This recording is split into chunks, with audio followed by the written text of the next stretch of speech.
आम्हास त्यातील काही कळत नाही. आज आम्ही तुमची बंदुकीची निशाणमार बघावी म्हणतो. दावाल? येसूबाई दुर्गाबाईच्याकडे बघतच अक्कासाहेब हे म्हणाल्या. संभाजीराजे सभागतीने बोलून गेले. जी आज्ञा. आज संध्याकाळी भावेश्वरीच्या आवारातल्या पिंपळावर श्रीफळ बांधण्यात येतात. बार टाकून ती छेदायची असतात. आम्ही संध्याकाळी निशाणमार दावू. आपण ती बघायला यावं. संभाजीराजांनी रानूअक्कांना नजर दिली.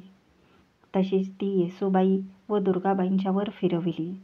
तिचा अर्थ होता, यांनाही आणावं येताना. रानूअक्कांना तो कळला. त्या नुसत्याच हसल्या. मगापासून त्यांना जे म्हणायचे होते ते आत्ता कुठे त्यांच्या बाळमहाराजांच्या दखलेत आले होते. येतो आम्ही. संभाजीराजे महालाबाहेर पडले. एका कुणबिनीने मगर ठेवलेल्या चांदीच्या थाळ्यावर सरपोस घालून तो उचलून खांद्यावर घेतला. हाती कुंकवाचे करंडे घेतलेल्या रानूअक्का, येसूबाई, दुर्गाबाई पाठीशी कुणबिनीचा तांडा घेऊन वाड्याबाहेर पडल्या. संध्याकाळी पुराच्या वेशीवर असलेल्या भावेश्वरीच्या आवारात तोड्याच्या बंदुकीचे बार दणदणू लागले. वीर पवित्रा घेतलेले संभाजीराजे बंदुकीचा दस्ता उजव्या खांद्याला आवळून डावाडोळा मिटत पिंपळावरच्या श्रीफळांवर बार टाकू लागले. एकसरीने त्यांनी श्रीफळांचा पंचोत्रा फोडला. फळांच्या कवचाच्या ठिकऱ्या पाराखाली उतरल्या.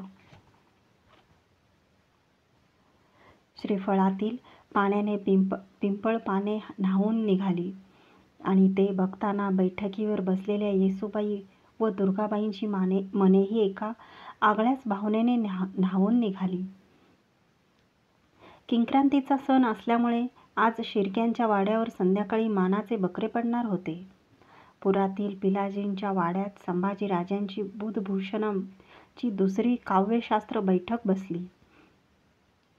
आज राजनीतीची बांधणी करायची होती. ग्रंथाचा हा तर गाभा होता. धूपदानातून गंधमंगल वळी उठू लागली. दालनभर गरगरत फिरू लागली. शांतता पसरली. परशुराम पंतांनी कापडी अस्तर असलेल्या कोऱ्या कागदावर हस्तलेख लिहिला. द्वितीयो अध्याय. राजनीती. पंडित राजा म्हणून जो म्हणतात त्यास कोणकोण लक्षणाची जोड लागते? उमाजी पंडितांना संभाजीराजांनी सवाल घातला. जी. समोरच्या अडंगीवरच्या कामंदकीय नीतिसाराची पाने उलटी टाकीत काही वेळाने उमाजी म्हणाले. क्रोध, लोभ, भय, द्रोह यांचे स्तंभन केलेला वृद्धांच्या हितोपदेशांनी संपन्न झालेला, स्वतः संपादन केलेल्या गुणांचा असा राजा असावा. हरीने समोर मांडलेल्या अडंग्यावरच्या ग्रंथांची पाने संभाजीराजे उलटी घालू लागले. परशुराम पंतांच्या कानातील भिकबाळीकडे बघत संभाजीराजे राजलक्षणांचे प्राजक्त कळे काव्यवेदीवर उधळू लागले.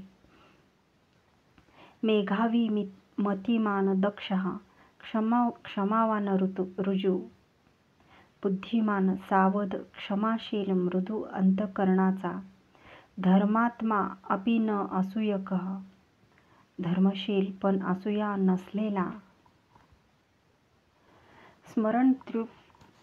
स्मरणत्युपकृत वृद्धोपसेवियः, केलेले उपकार जाणणारा, वडीलधाऱ्यांचे अनुसरण करणारा, शूरो न व्यसनी शूर असूनही व्यसनी नसलेला, अविसंवादी दीर्घदर्शी जितक्रोधो जितेंद्रिय, विसंवादी बुद्धी नसलेला, दूरदृष्टीचा, क्रोध जिंकलेला आणि इंद्रियावर कब्जा मिळवलेला असा राजा असावा. कविराज अशा राजाचा राज्यकारभार कोण भातेचा असावा. हा विष्णू पुराणातील श्लोक केवढा गोमटा आहे. मध्येच थांबून संभाजीराजांनी कुलेशांना नजर दिली. स्वतःला आवडलेली श्लोक ते वाचू लागले. नाती दंडो निर्दंड, अतिकायदेबाज नसलेला व कायदा एकदम ढिलाही न टाकणारा, व्यवहारे समहा प्राप्ते पुत्रेन रिपुना सह. गनिम असो वा साक्षात स्वतःचा पुत्र असो, व्यवहारात दोघांची समतोल असणारा. त्या श्लोकांबरोबर महाराजांच्या आठवणीने संभाजीराजांची मुद्रा अभिमानाने कशी फुलून उठली. भारल्यासारखे ते राजलक्षणे पुढे सांगू लागले. लोकाधार दुष्परिग्रह तो रयतेला आधार देणारा आणि दुष्टांचे निर्दालन करणारा असावा. वाह वाह, छान, उत्तम. कुलेश, केशव पंडित, उमाजीपंत साऱ्यांनीच त्या मर्मी राजलक्षणांना एकदम दाद दिली. मुद्रेचा पुनवेचा चंद्रथाळा झालेले, स्वकुलाच्या अभिमानाने डोळे तेजाळलेले संभाजीराजे पुढची राजलक्षणे सांगणार तोच त्या दालनात पिलाजी मामा प्रवेशले. युवराज, बाहेर सदरेला सुभ्याचा कोंभाऊ रयतावर दरसणासाठनं खोळंबलाय. त्यांची कायतरी फिर्यादी अर्जी हाय. ही बैठक लवकर उठणार नाही हे हेरून पिलाजींनी हे धाडस केले होते. जमल्या बैठकीची साखळी तुटली. आम्ही सदरेला येतो आहोत, वर्दी द्या त्यांना. मामासाहेब, संभाजीराजे स्वतःशीच हसले आणि लोकाधार कळेल न कळेलसे पुटपुटले. पंडित, आम्ही आलो. संभाजीराजांनी ऐन रंगाला आलेली काव्य बैठक सोडली व ते सदरेच्या रोखाने चालू लागले.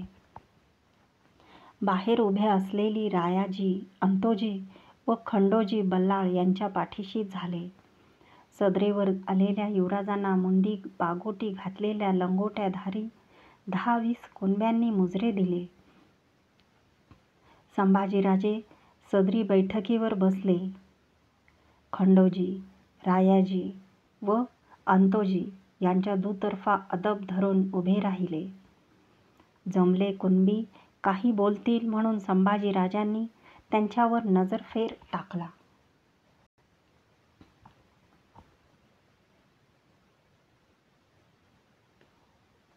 त्या सगळ्यांच्या माना खाली होत्या. कसल्या तरी काळ्या दाट कांबळीखाली ते मातीत खपणारे जीव डालल्यासारखे दिसत होते. संभाजीराजांनी खंडोजी बल्लाळला नजर दिली. तिचा रोख पकडीत खंडोजी पुढे झाला. कुणब्यांना म्हणाला, कुणीतरी मूर्ख होऊन बोला जी. असेल ती फर्यादी रुजू घाला. त्या जमावातील कानकल्ले चुन्यासारखे सफेद झालेल्या एका म्हाताऱ्याचे काळीज बांधून जवान खोलली. पर आमासनी न्याव मिळल का कसं? बोला तरी. खंडोजीने त्याला चुचकारला. सरकार, आम्ही धरणी मायची लेकरं. आपण आमचं बाप. औदा माय कोपली. शिवार धरली नाहीत. सरकारचा धारा गुदरायचा ते निभत नाही. गाव कामदाराला हातापाय सांगितलं, त्यो कानाला खाताचं टाळं लावून रिक्यामी जाला. गडावं हे पायाशी घालावं म्हणून मिळून गेलो पण सुरनिसांची भेट घेतली. ते म्हणलं, ह्यो सरकारी धारा हाय. हो तर सूट सवलत मागा. पर त्यो गुदाराय पाहिजे. मायबाप काय नाही आमाकडं. धारा गुदरायचा तर दहाव्याच्या गुराढोराचा इकरा कराय पाहिजे. ढोरं आम्हा कुणब्यासनी लेकरागत काय करावं धनी. कोसाचा पल्ला टाकून आलो. मायबाप महाराजांच्या माघारी आमासनी ठाव द्यावा. धारा औंदा माफ करावा. डोळ्यांच्या कडांना पाणी धरलेला म्हातारा कमरेत झुकला. लोकाधार लोकाधार. कुणीतरी संभाजीराजांच्या मनात आठी हातांनी भंडाऱ्याच्या मुठी उधळू लागले. त्यांची कविमुद्रा पालटत पालटत निर्धारी राजमुद्रा झाली. ऐकणाऱ्याला दरारा बसावा असे निश्चयी बोल त्यांच्या ओठातून सुटले. खंडोजी, या समस्तास आम्ही कोलधारा माफ केला आहे. असे जे जे कोणी असत त्यासही तो माफच असे. यासाठी रोख सिद्ध ठेवा.